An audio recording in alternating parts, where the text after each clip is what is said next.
parang isa. Ha? Isa pa? Hindi kayo makakaligtas sa lahat ng kasamaang ginagawa niya sa mga atubaw.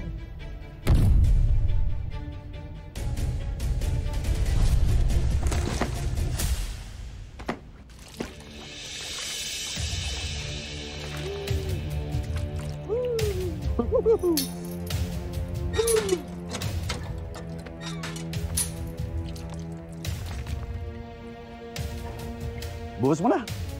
Boss? Bukas mo na.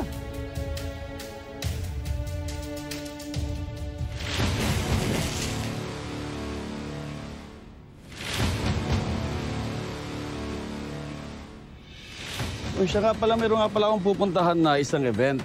Bibigyan ako ng isang award bilang one of the most outstanding men in the Philippines for my charitable deeds. Eh kasi talaga namang ibang klase yung aking charitable deeds, di ba?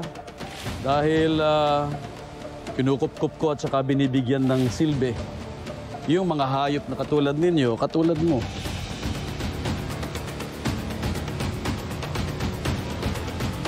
Okay?